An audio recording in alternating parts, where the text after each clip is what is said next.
Welcome to Driven by Diva, hashtag getting to know, and today we are hashtag getting to know Lebza TheVillain, aka Lebza TheVillain. Welcome. Yo, how are you? I'm good, thanks, how are you? Thanks for having me. I'm actually so glad that you came here and to join us on second episode. Actually, this is the second episode of Driven by Diva, and what an honor to have you here. Yeah, no, I mean, second episode, I'm number 2. You are number 2?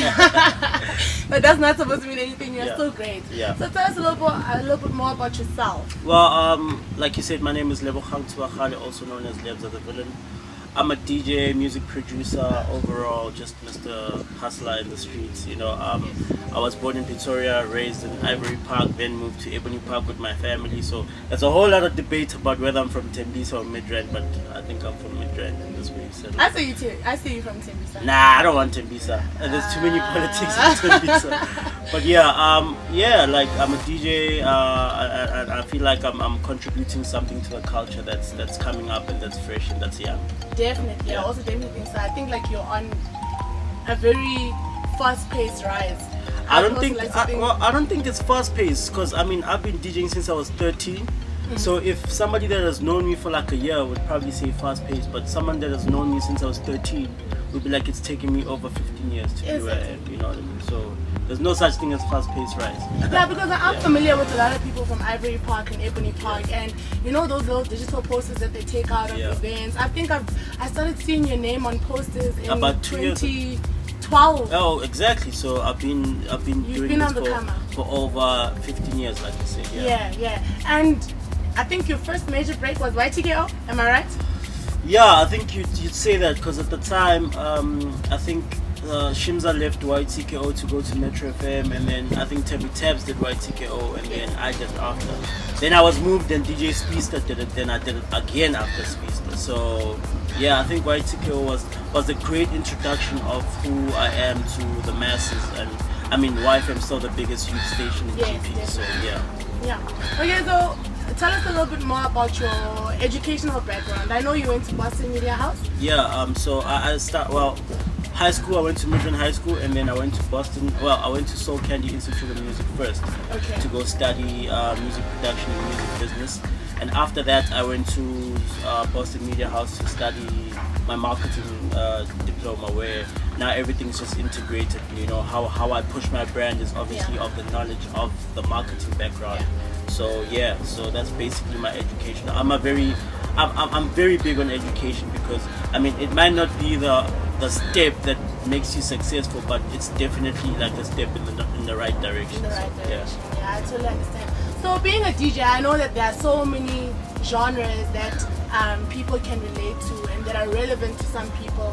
Why house music? I mean, look at how big Kwaito is growing within the DJ industry. Look at how big hip hop is growing. But why house music? If you think about it, like I know my house music history. So at the time, while I was growing up, house music was imported from the United States, from Chicago to South Africa, and it was called Ama International at that time, you know.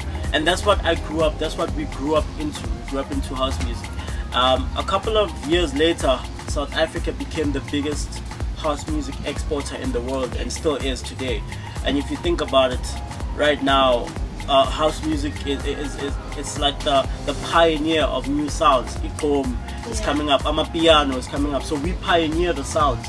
Whereas I believe in hip hop, it's usually adapted by who's doing what overseas, and they do that. Trap music is popular overseas, now they do that. But we can sit. There's a guy right now from LX or Tembisa or Foslo sitting in his bedroom creating the next house music sound.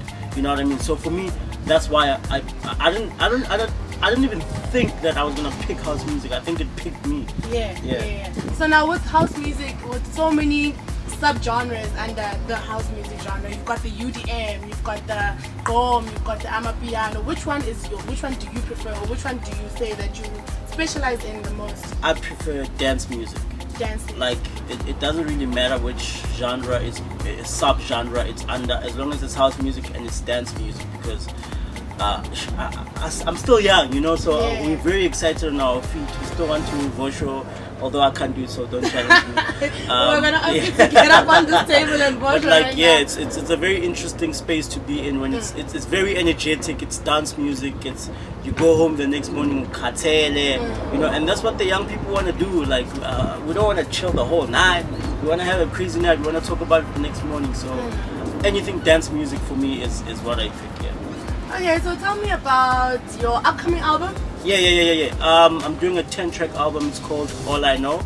You guys are probably the first people to know about it. It's gonna drop, I think, if not end of March, it's gonna drop in April. Okay. Basically 10 tracks, like I said, just showcasing what I do in the house music space besides just DJing, and just overall showing my musicality and my overall understanding of what house music is to me. Okay, so are there any features that maybe you can tell us about? Honestly, I feel like I'm a very big believer in opening up the industry, introducing new voices, introducing new producers, all of the stuff like that. So I don't have anyone famous on my album that I'm working with, if that's what you're asking. Okay. I'm just working with literally upcoming people, guys you've never heard of before. But for me, that's where I feel like the hunger is at. That's where people want, like, those people are more hungrier, you know, because they're not known and they're still new, they're creative. So I just want to expose it to the world. Yeah, well, I think it's a very good thing that you're putting out people who are not famous. In a sense, they are not famous yet. Yes. Because now you're putting them on, and you being Lebza TheVillain, and people knowing you as Lebza TheVillain, and then putting them on, and you know, you're putting them on. Yeah, it's a ripple effect, because I feel like if your success doesn't do anything for somebody else, then are you really successful? Yeah. So apparently in the media industry, you just need one yes, and then all the doors open. How true is that? That's a lie. Okay. For me personally, I don't know for anybody else. For me personally, that's a lie, because you can get a yes from this company and get 10 other no's to follow, because this company picked you when you were literally coming up. They took a risk, and these other ones just want, like, there are companies that won't hire you based on the fact that you are not a popular name or not a famous name, and that's basically it. But no, I don't think one yes equals all the other yeses. One yes equals another door open. So now you need to go try open up another door, and another one, and another one, and another one.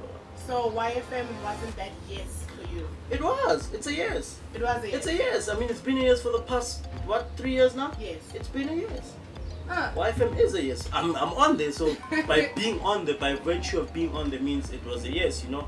But if you think about it, YFM has always been the curator of cool, the brand that puts on names and faces that people don't know, and then who are today now household names and legends. I can name a lot of them. I can name everybody from the industry giants to the upcoming guys. YFM has always been the brand that always took a chance with young talent, with people that no one knew, but they knew that they were talented and they put them on. So I feel like for me, that's my biggest yes. Like, you know, I've always dreamt of being on Y, and by the time I got it, I was like, woo! Hello. Yeah, We're I'm here. here. We've And arrived. I was ready, you know, I've been ready, yeah. So since you're so, like, passionate about people who are upcoming, because you've mentioned it quite a few times, which name do you think we should look out for them, like, right now? Maybe within the next, like, 3 months or something. Which DJ or producer do you think we should be in? I've worked with Cairo before, and I still say right now, I feel like the industry is finally ready for what Cairo is going to become. And just, this is internationally. I mean, like, I'm very happy that now he has found his feet to a point where he starts doing gigs in the UK. Guys, I mean, he's hanging out with guys from Angola, all of these guys, you know what I mean? So I still believe in Cairo, and I still think he still has a lot to offer to the industry. So yeah, look out for that guy. He's one of my good friends. I mean, the way I found him also is a very, very interesting story, but a story for another day. Story for another day. Okay, then you have to look out for Cairo. Everybody be on the lookout for Cairo, because I think I trust him. My instincts trust him, because I mean, he's Lebza TheVillain. You know? So recently, I think 2 weeks ago, I went to an event of his, and it's called Night of the Villain. Yeah. Very good play on words there. Since you are Lebza TheVillain, Night of the Villain. I know that you had your first one in Soweto at Zone 6 venue. Yeah, so I started an event called Night of the Villain, where I wanted to bring people under my roof, you know, basically show people what when I want to go out, or when I go to an event, how I'd like it to be, you know. Yeah. So yeah, I created an event where it's mostly musically driven. It's a good time, young people, the youth, we come together, have fun, enjoy music, and then literally just experience what Lebza TheVillain is musically, you know. So I mean, like you said, the first one was at Soweto Zone 6 venue. The second one was at Newtown at Carfax, which was very beautiful. That was so beautiful. I'm not even gonna lie. Yeah, that was one of the best. Your lineup was crazy, and I'm happy people enjoyed it, man, because basically that's initially that's what I want to do. I want the experience to be greater than just the lineup, you know what I mean? But yeah, I think I'm gonna host the second one, but let me not give away information, but I'll definitely host the third one soon. Yeah. Can't wait. Okay, and I saw on social media, as I was searching for hashtag Night of the Villain, it had over like 500 tags, hashtag Night of the Villain, across Facebook, across Instagram, you know, and I really want to say congratulations. Thank you. On Night of the Villain. Yeah, thank you so much for showing us a good time. Thank you. I think we're doing a great job in terms of visibility on the social media front, because the first one trended for about 10 hours. And then that was during the event. While I was playing, it was trending and stuff until we woke up until we got to the morning. And then the second one trended for like, I think 3 days before the event. 3 days before the event. Yeah. And it trended for like 2 of those 3 days. So very interesting times. I'm very excited to be at the forefront of house music and dance culture in South Africa, period. Yeah, I think you're creating a very, very like great name. I see you at very big spaces. I see you playing in Ibiza. Yo, you know, if that's where everyone's going, if that's where everyone's going, I guess that's where we're going. Yeah. But yeah, my visions are actually bigger than Ibiza. So, wow. Yeah, so what are your visions? Well, I mean, I don't think I can share it. It's something I have to show, you know. Yeah, okay. Words can only do so much justice to what I want to do in the world. So I think over the years I'll show you guys what I want to do instead of just talking about it. We surely cannot wait to see what Lebza TheVillain has to show us. Where can we catch you on social media? Yeah, our social media platforms, it's all Lebza TheVillain. That's YouTube, SoundCloud, Facebook, Instagram, Twitter, anything you can think of, just search Lebza TheVillain. You can get almost everything of mine there. Also iTunes, Google Play. If you want to download my music, you want to buy whatever, just search Lebza TheVillain and you get everything. And that's one word, Lebza TheVillain? No, actually, so it's Lebza. The villain is like the surname. Yeah, oh, okay, so you're Lebza TheVillain. Above the villain. For the villain. Alright, thank you very much for joining us, Lebza, and we'll catch your mix on Thursday. Friday Yes. On YTK, right? 6 p.m. 6 p.m. YFM, right. 99.2.